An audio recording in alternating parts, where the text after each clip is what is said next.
Aku tidak pernah menyangka hidup sebagai seorang janda cantik di sebuah gang sempit bisa begitu penuh ujian.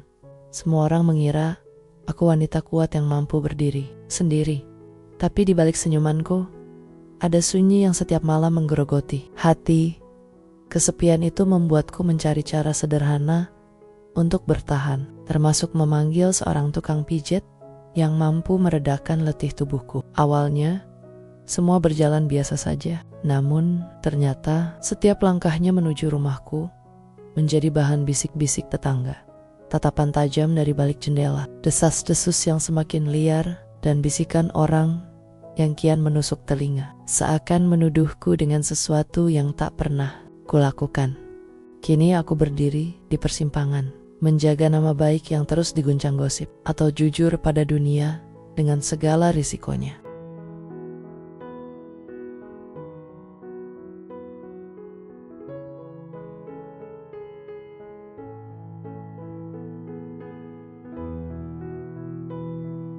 Namaku Rani, usia baru menginjak 32 tahun ketika suamiku dipanggil Sang Pencipta.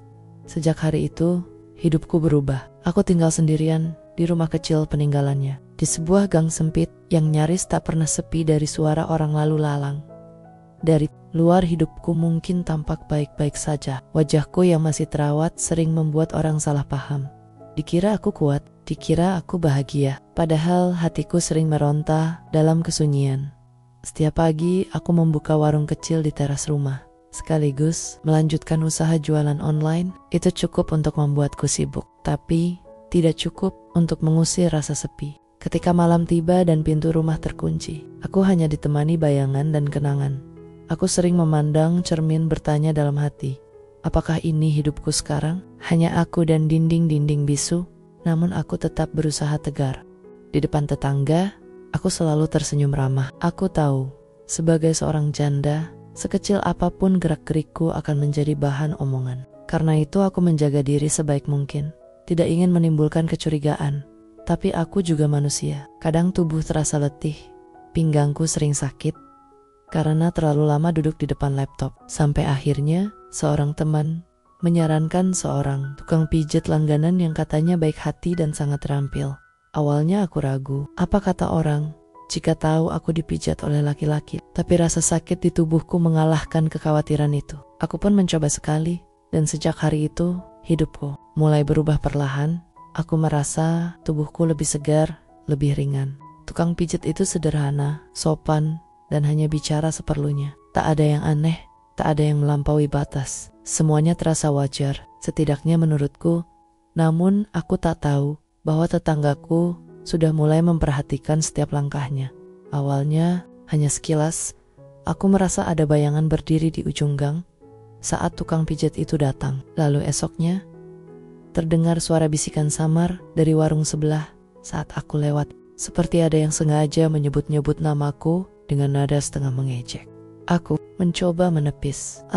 Mungkin hanya perasaanku saja. Tapi hati kecilku tahu, di lingkungan sempit seperti ini, kabar sekecil apapun bisa menjelma jadi cerita besar. Suatu sore, ketika aku sedang menyapu teras, seorang ibu tetangga mendekat dengan senyum tipis. Ia berkata, "Sering ya Mbak Rani, ada yang datang ke rumah? Ramai sekali kelihatannya." Nada suaranya terdengar ringan, tapi tatapan matanya menusuk, seperti ingin mencari pengakuan. Aku hanya tersenyum singkat, mencoba mengalihkan. Cuma tukang pijat langganan Bu. Badan saya sering pegal, jadi ya begitulah. Tapi bukannya mereda, jawaban itu justru membuat bisik-bisik semakin menjadi. Aku mendengar dari seorang teman dekat. Katanya ada yang menuduh aku menerima tamu laki-laki diam-diam. Hatiku panas mendengar kabar itu, tapi aku tak bisa membalas. Semakin aku marah, semakin besar pula gosip yang menyebar. Malam itu aku duduk sendirian di ruang tengah. Lampu redup, suara televisi samar, tapi pikiranku tidak tenang. Aku merasa ada sesuatu yang mengintip. Naluri wanita membuatku menoleh ke arah jendela. Dan benar, terlihat bayangan bergerak cepat menjauh. Dadaku berdebar. Siapa itu? Apakah hanya kebetulan ada orang lewat? Atau benar ada yang sengaja mengawasi rumahku? Aku menarik napas panjang, berusaha menenangkan diri. Tapi saat itu, rasa was-was selalu menempel setiap kali tukang pijat itu datang. Bahkan ketika pijat berlangsung, telingaku lebih peka pada suara di luar, langkah kaki, suara bisik samar, bahkan ketukan kecil di pagar. Hidupku yang awalnya tenang mulai terusik. Aku ingin menolak gosip itu, tapi juga tak sanggup menghentikan kebutuhan tubuhku akan pijatan yang membuatku sedikit lebih sehat. Aku berdiri di depan cermin malam itu, menatap diriku sendiri. Wajah yang masih cantik ini kini dihantui rasa takut. Aku bertanya lirih, apakah aku sedang menuju masalah besar? Pertanyaan itu terus bergema di kepalaku sepanjang malam, seakan menjadi firasat buruk yang tak bisa kuabaikan. Dan benar saja, tak butuh waktu lama sampai masalah itu benar-benar datang menghantam hidupku. Keesokan harinya, saat aku sedang menjemur pakaian, ku dengar dua tetanggaku berbicara di gang. Mereka berbisik tapi cukup keras untuk sengaja ku dengar. Katanya si Rani itu tiap beberapa hari ada laki-laki masuk ke rumahnya. Lah iya, wong aku sendiri lihat. Badannya kekar, sering bawa tas. Jelas bukan saudaranya kan? Seakan berhenti, mereka berbicara tentangku. Aku ingin menegur, tapi kakiku terasa berat. Seakan dunia membekap mulutku agar aku tak bisa bersuara. Hari itu, aku mencoba tetap beraktivitas seperti biasa. Tapi langkahku terasa gontai. Semua tatapan orang di gang seperti berubah. Ada yang menyapa dengan senyum kaku, ada pula yang pura-pura tak melihatku. Sore menjelang, tukang pijat itu kembali datang. Aku sudah berencana menolak, tapi tubuhku sungguh butuh pertolongannya. Pegal di pinggang makin menjadi, dan aku terlalu lelah untuk menahannya.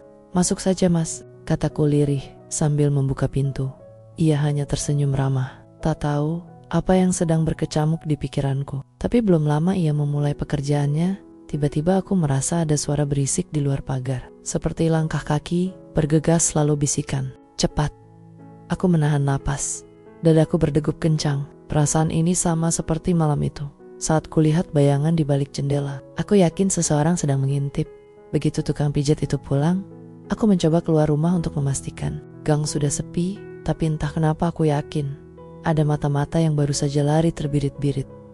Malamnya, kabar itu benar-benar pecah. Seorang tetangga dekat menyampaikan dengan wajah setengah iba, Rani, kamu hati-hati. Sekarang orang-orang di kampung sudah ramai ngomongin kamu. Katanya kamu sering menerima tamu laki-laki saat rumah sepi. Aku terdiam, tubuhku lemas, keringat dingin mengalir di pelipis. Semua yang kutakutkan mulai jadi kenyataan. Hidupku yang semula hanya sunyi, kini berubah jadi badai gosip yang siap merobek nama baikku kapan saja. Dan aku tahu, ini baru permulaan. Hari-hari berikutnya seperti mimpi buruk yang tak kunjung selesai. Setiap aku keluar rumah, tatapan mata terasa menusuk seperti ribuan jarum. Ada yang pura-pura sibuk menyapu halaman, ada yang sengaja melirik sambil berbisik di telinga temannya. Aku mencoba menenangkan diri dengan berkata dalam hati, nanti juga reda sendiri, tapi ternyata tidak. Gosip itu justru berkembang semakin liar. Suatu siang aku mendengar anak-anak kecil bermain di gang. Mereka berceloteh polos, tapi kata-kata mereka membuat jantungku nyaris berhenti. Itu rumah Bu Rani. Katanya ada cowok sering masuk ya? Iya, kata mamaku begitu. Aku berdiri kaku di balik pintu. Suara polos anak-anak itu jauh lebih menyakitkan dari bisikan orang dewasa. Aku merasa seluruh martabatku dipermainkan.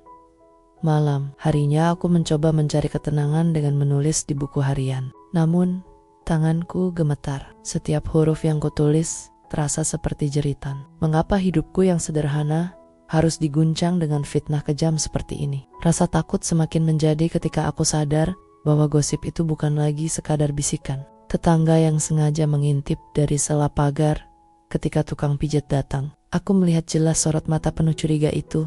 Sebelum cepat-cepat ia berpura-pura berjalan lewat. Aku hampir kehilangan akal. Aku ingin berhenti menerima pijatan, tapi tubuhku benar-benar butuh. Setiap kali aku mencoba mengabaikan sakit di pinggang dan pundakku, aku justru jatuh sakit. Di satu sisi, aku butuh perawatan untuk bertahan. Di sisi lain, setiap kali tukang pijat itu melangkah masuk, aku seperti sedang menyerahkan diriku ke mulut singa gosip. Puncaknya seorang ibu yang cukup disegani di kampung datang menemuiku. Dengan suara datar ia berkata, Rani, kalau kamu butuh apa-apa, bilang saja. Jangan sampai orang kampung mengira yang tidak-tidak. Ingat, Nama baik itu lebih mahal daripada apapun. Aku hanya terdiam. Kata-kata itu terdengar seperti nasihat, tapi terasa bagai palu yang menghantam kepalaku. Aku sadar, gosip sudah tidak bisa kuanggap angin lalu. Malam itu aku menutup semua tirai rumah, duduk sendirian di kursi, dan memeluk diriku erat-erat suara. Hatiku bergema pelan, bagaimana aku harus keluar dari jerat fitnah ini tanpa kehilangan diriku sendiri. Pertanyaan itu terus mengganggu pikiranku sepanjang malam. Dan disitulah aku sadar, aku tidak bisa lagi hanya diam dan berharap badai akan reda dengan sendirinya. Aku harus menetapkan tujuan, membersihkan namaku. Aku tidak ingin selamanya hidup dalam bayangan gosip. Aku ingin orang-orang tahu bahwa yang mereka tuduhkan tidak benar, bahwa aku bukan wanita murahan seperti yang mereka bicarakan di belakangku. Keesokan harinya, aku memberanikan diri berjalan ke warung di ujung gang. Biasanya aku memilih belanja cepat lalu pulang. Tapi kali ini, aku sengaja menegakkan kepala. Tatapan sinis beberapa orang jelas terasa. Tapi aku pura-pura tak peduli. "Pagi, Bu," sapaku dengan senyum yang kupaksakan. Tak ada jawaban, hanya senyum tipis yang lebih mirip ejekan. Hatiku perih, tapi aku menahan diri. Dalam hati aku berbisik, "Tidak. Aku tidak boleh kalah. Aku harus menunjukkan bahwa aku tak takut pada mereka." Aku mulai mencari cara. Beberapa hari kemudian, aku mencoba menjelaskan secara halus pada beberapa tetangga dekat bahwa tukang pijat itu datang hanya untuk terapi. "Tolong pahami, Bu, badan saya sering sakit dan saya butuh pijatan. Tidak ada maksud lain," kataku hati-hati.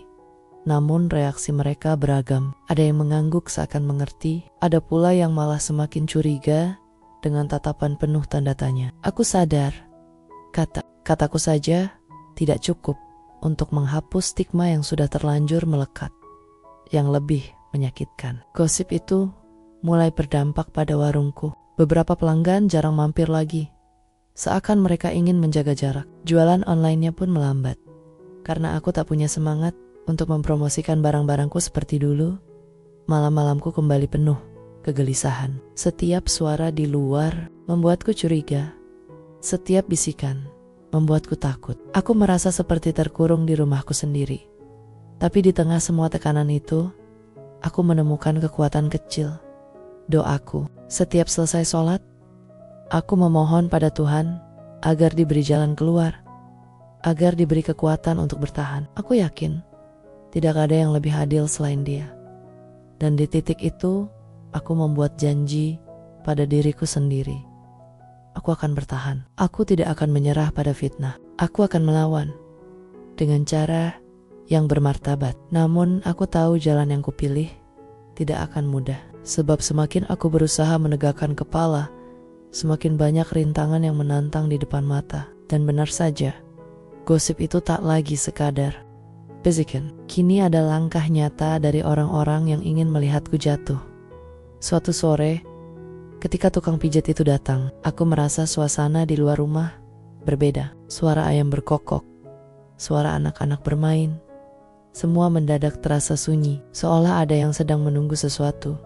Aku mencoba tenang berpura-pura biasa saja, tapi mataku sempat menangkap bayangan samar dari balik pagar. Ada seseorang yang berdiri cukup lama, lalu bergerak cepat ketika aku menoleh. Aku yakin aku sedang diawasi. Detik itu juga dadaku sesak. Aku merasa seperti buruan yang tak bisa bebas bergerak. Bahkan ketika pijatan berlangsung, aku tidak bisa fokus. Telingaku hanya mencari-cari bunyi asing dari luar. Desis, bisikan, atau derap langkah yang mencurigakan. Dan benar saja, keesokan harinya, gosip semakin ganas. Aku mendengar seorang tetangga dengan suara keras di depan warung berkata, "Kalau nggak ada apa-apa, kenapa tiap kali tukang pijat datang, pintu rumahnya selalu ditutup rapat?" Kalimat itu bagai anak panah yang menancap di dadaku. Mereka menyindirku terang-terangan. Aku menahan diri agar tidak membalas. Meski dalam hati, aku ingin berteriak, apakah menutup pintu rumah sendiri itu salah? Malamnya, aku tak sanggup tidur. Aku duduk di ruang tengah, dengan lampu menyala, mendengar setiap suara di luar. Dan pada tengah malam, telingaku menangkap bisikan samar dari arah pagar. besok kita intip lagi. Pasti ketahuan. Tubuhku gemetar. Jadi benar ada orang yang sengaja menguntitku. Mereka tidak hanya menyebar gosip, tapi juga berusaha mencari bukti untuk mempermalukanku. Air mataku jatuh, tapi aku segera menghapusnya. Aku sadar, menangis tidak akan membuat mereka berhenti. Aku harus lebih kuat. Aku berkata pada diriku sendiri, kalau mereka ingin menjatuhkan aku dengan cara licik, aku akan melawan dengan cara yang benar. Aku tidak boleh kalah. Namun jauh di dalam hatiku, ada rasa cemas yang sulit kutepis. Bagaimana jika mereka benar-benar berhasil menangkap momen ketika tukang pijat itu ada di rumahku? Bagaimana jika gosip yang semula hanya fitnah berubah menjadi seolah-olah kenyataan? Aku menggenggam tanganku erat-erat, menatap langit-langit dengan doa yang lirih. Tuhan, berikan aku kekuatan, karena aku tahu badai yang lebih besar sedang menantiku. Dan benar saja, badai itu datang lebih cepat dari yang kubayangkan. Hari itu aku kembali memanggil tukang pijat. Tubuhku sudah terlalu letih menahan sakit. Aku berusaha meyakinkan diri, tidak apa-apa, hanya sebentar. Semua akan baik-baik saja. Tapi ternyata justru di hari itulah segalanya pecah. Ketika pijatan baru saja dimulai, terdengar suara gaduh dari luar pagar. Suara langkah kaki, suara bisikan keras. Lalu suara seseorang berteriak, "Itu dia, masuk rumah lagi kan?" Jantung berdegup kencang. Aku langsung bangkit, berlari ke arah jendela. Dari balik tirai, kulihat 3 orang tetangga berdiri di luar, menunjuk-nunjuk ke arah rumahku. Wajah mereka penuh tuduhan, seakan mereka baru saja menemukan bukti nyata dari gosip yang selama ini mereka sebarkan. Aku hampir tak bisa bernapas. Suara di luar semakin keras, menarik perhatian orang-orang lain. Dalam hitungan menit, gang kecil itu sudah dipenuhi tatapan mata. Ada yang berbisik pelan, ada yang tersenyum sinis, ada pula yang terang-terangan menatapku dengan jijik. Tukang pijat itu tampak kebingungan. Ia berdiri canggung, tidak tahu harus berbuat apa. Sementara aku hanya bisa menggenggam tanganku erat-erat, mencoba menahan gemetar. Inikah yang selama ini kutakutkan? Inikah saat dimana semua yang kubangun hancur dalam sekejap? Malamnya kebal itu sudah tersebar ke seluruh kampung. Aku mendengar orang-orang bercerita dengan penuh semangat, seolah mereka baru saja menonton pertunjukan besar. Sudah jelas buktinya nyata. Laki-laki itu masuk ke rumah Rani. Apalagi yang mau dia sangkal? Aku duduk di ruang tengah sendirian. Lampu terang benderang, tapi hatiku gelap. Aku merasa semua pintu sudah tertutup untukku. Tidak ada tempat lagi untuk bersembunyi. Tidak ada alasan lagi yang bisa meredam api gosip. Aku benar-benar terpojok. Semua usahaku menjaga diri, semua cara halusku untuk menjelaskan, hancur begitu saja. Dan kini, aku hanya punya 2 pilihan. Apakah aku akan menyerah, berhenti menerima pijatan, meski tubuhku terus sakit dan batinku semakin tertekan? Ataukah aku akan berdiri tegak menghadapi mereka semua, meski risikonya jauh lebih berat? Aku memejamkan mata, air mataku jatuh pelan. Aku tahu, apapun pilihanku nanti, hidupku tidak akan pernah sama lagi. Dan benar saja, hari itu menjadi titik terberat dalam hidup. Setiap napas terasa berat, setiap langkah terasa seperti menapaki bara panas. Tetangga-tetangga yang sebelumnya hanya berbisik, kini mulai menatapku terbuka, menunggu reaksiku. Beberapa bersorak pelan, seperti ingin melihat aku kalah. Tubuhku gemetar, hati dan pikiranku bergejolak. Tukang pijit itu datang seperti biasa. Ia menatapku cemas, seolah tahu ada sesuatu yang salah. Aku menelan ludah, mencoba menenangkan diri. Namun sekejap pun aku tak bisa melupakan tatapan penuh curiga yang masih mengintai dari balik jendela. Di saat itulah aku sadar, ini adalah momen terakhir. Aku tidak bisa terus bersembunyi, tidak bisa terus berlari dari pandangan orang. Aku harus menghadapi semuanya. Dengan suara yang bergetar, aku membuka mulut. Teman-teman, aku tahu kalian mendengar banyak cerita tentangku. Aku ingin kalian tahu kebenarannya. Beberapa tetangga tampak terkejut, Beberapa lainnya mulai menahan senyum sinis. Aku menarik napas panjang, berusaha menahan air mata. Aku seorang janda, dan benar, aku memanggil tukang pijat. Tapi Etiohonia, untalk therapy. Tubuhku sakit, dan aku membutuhkan bantuan profesional. Tidak ada maksud lain, tidak ada yang harus dicurigai. Tukang pijat itu ikut maju, dengan nada tenang, tapi tegas. Ibu-ibu, saya datang ke rumah Bu Rani hanya sebagai pekerja. Tidak ada yang lain. Hening. Beberapa tetangga tampak ragu. Beberapa masih menatapku dengan curiga. Tapi aku tahu, langkah berani ini adalah satu-satunya jalan untuk membersihkan namaku. Namun pilihan itu bukan tanpa konsekuensi. Sebagian orang masih meragukan. Sebagian lagi merasa senang bisa menilai diriku. Aku menyadari, keberanian untuk jujur bukan berarti semua akan langsung percaya. Malamnya, aku duduk sendiri di ruang tengah, menatap tirai yang menutup jendela. Hatiku lega karena telah berbicara, tapi tetap tersisa rasa sakit dan cemas. Aku tahu, pertempuran belum selesai sepenuhnya. Tapi setidaknya, aku telah memulai langkah. Pertama, untuk membebaskan diri dari jerat gosip. Dan di titik itu, aku berjanji pada diriku sendiri, aku akan terus berjuang. Aku tidak akan membiarkan fitnah merampas hidupku. Aku harus tetap kuat untuk diriku sendiri. Kata-kata itu terus bergema di kepalaku sepanjang malam. Dan keesokan harinya, aku memutuskan untuk tidak lagi menunggu gosip merajalela tanpa bantahan. Aku harus menunjukkan kebenaran, bukan hanya dengan kata-kata, tapi juga dengan tindakan. Aku mulai menyusun rencana kecil. Pertama, aku mengundang beberapa tetangga yang selama ini paling sering berbisik. Dengan senyum yang kupaksakan hangat, aku berkata, "Silakan masuk. Saya ingin kalian melihat sendiri." Beberapa terlihat ragu, beberapa masih curiga, tapi aku tidak menyerah. Aku menunjukkan bukti bahwa tukang pijat itu memang profesional. Sertifikat, identitasnya, dan catatan kunjungan sebelumnya. Aku menjelaskan secara rinci bagaimana pijatan itu membantu kesehatan tubuhku. Perlahan, beberapa orang mulai mengangguk, mulai memahami. Mereka melihat aku tidak menutupi apapun. Aku berbicara dari hati, tanpa basa-basi, tanpa merasa malu. Dan anehnya, ada rasa lega yang muncul. Meski proses ini belum selesai sepenuhnya, namun tidak semua orang langsung percaya. Tetap ada bisikan-bisikan kecil, tatapan curiga dari beberapa tetangga. Aku tahu, kesabaran adalah kuncinya. Aku harus konsisten, menunjukkan bahwa aku tidak melakukan hal yang mereka tuduhkan. Hari-hari berikutnya aku berusaha lebih terbuka. Tukang pijat itu tetap datang. Tapi kini, aku meminta beberapa tetangga ikut melihat prosedurnya. Aku ingin bukti nyata, agar gosip tidak bisa lagi berkembang liar.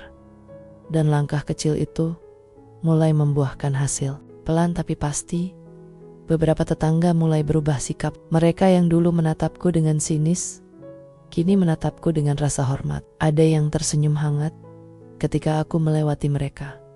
Rasa lega perlahan muncul. Aku tahu perjuangan belum sepenuhnya selesai, tapi aku telah memulai perubahan nyata. Aku merasa bahwa keberanian untuk terbuka, meski menyakitkan, adalah kunci untuk keluar dari jerat fitnah di malam hari.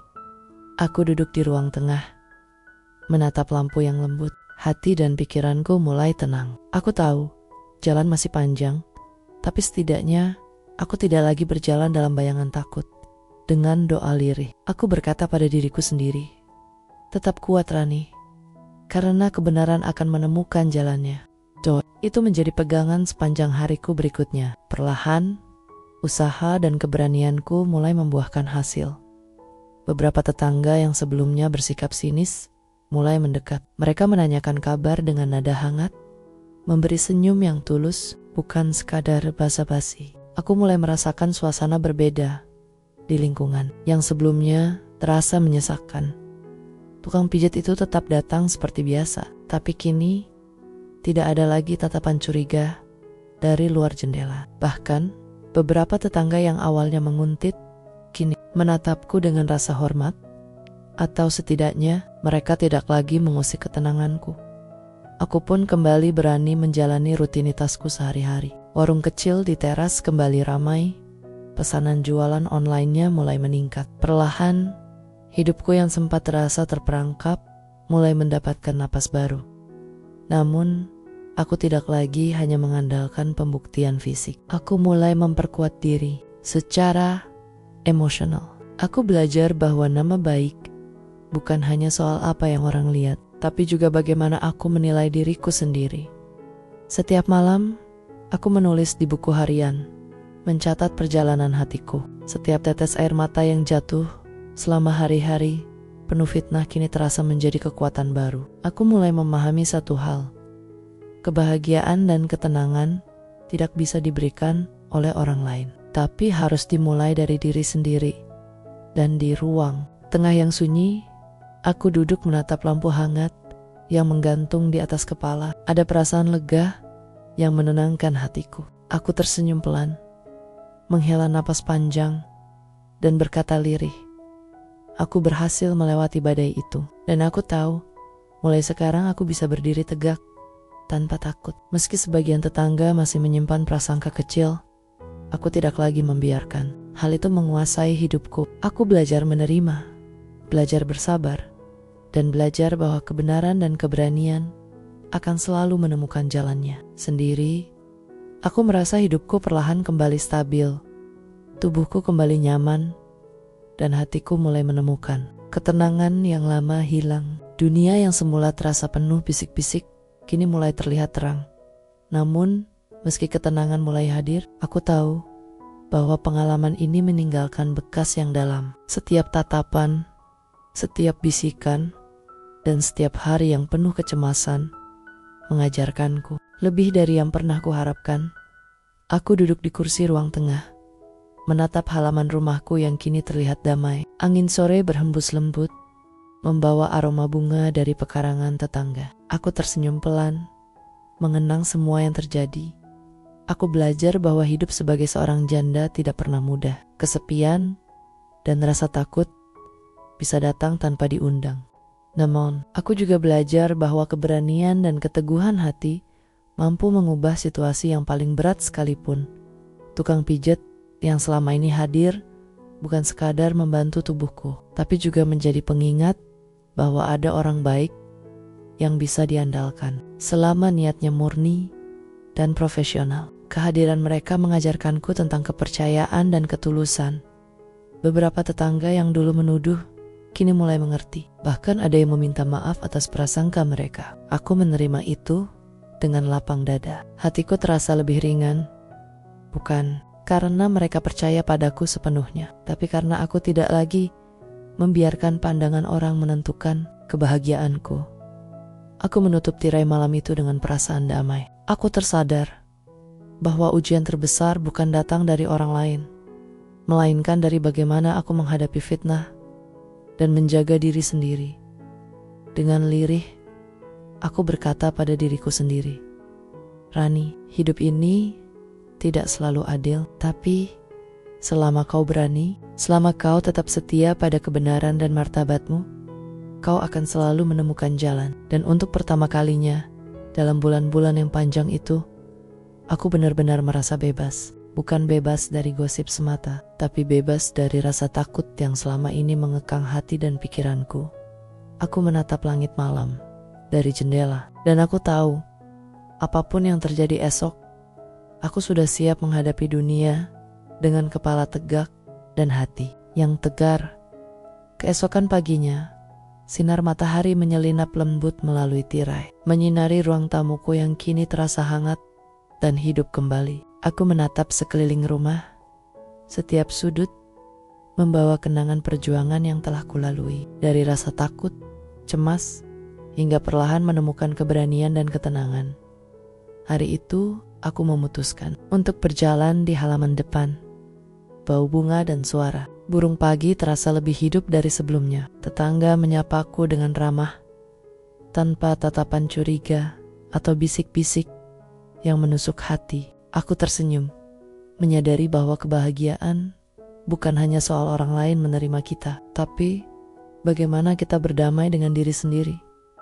Tukang pijat itu datang seperti biasa, tapi kini interaksi kami lebih profesional. Ada rasa hangat yang tersisa, namun bukan lagi ketergantungan yang membuatku gelisah. Aku menyadari bahwa selama ini yang kucari bukan sekadar kelegaan fisik, tapi kenyamanan hati, dan itu aku temukan dalam bentuk keberanian dan kemandirian diri.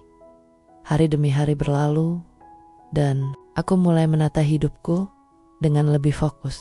Aktivitas, hobi, dan pekerjaan yang sempat terlupakan kini menjadi bagian dari rutinitasku. Aku belajar menikmati setiap detik, menghargai setiap orang yang tulus, dan membiarkan masa lalu menjadi pelajaran, bukan beban. Suatu sore, ketika aku duduk menikmati secangkir teh di beranda, aku menulis di buku harian, setelah semua badai, aku belajar bahwa hidup ini terlalu berharga untuk diisi dengan ketakutan dan prasangka. Aku mungkin seorang janda, tapi aku bukan sosok yang lemah. Aku kuat, aku tegar, dan aku berhak merasakan bahagia. Senyum itu bukan sekadar ekspresi wajah, tapi perasaan yang membuncah dari dalam hati. Aku menutup buku harian, menarik napas panjang, dan merasakan kedamaian yang lama hilang. Dunia luar mungkin tidak selalu adil, tapi aku telah menemukan ketenangan di dalam diriku sendiri. Dan saat matahari mulai tenggelam, aku menatap langit jingga yang indah, menyadari bahwa perjalanan ini mengajarkanku satu hal penting, bahwa kebahagiaan sejati lahir dari keberanian, keteguhan hati, dan kemampuan untuk mencintai diri sendiri tanpa bergantung pada penilaian orang lain. Aku Rani, janda cantik yang dulu sering dicurigai tetangga, kini berdiri tegak, bebas dari ketakutan, dan siap menjalani hari-hari dengan penuh keyakinan. Badai telah berlalu, dan cahaya baru menuntunku menuju kehidupan yang penuh harapan.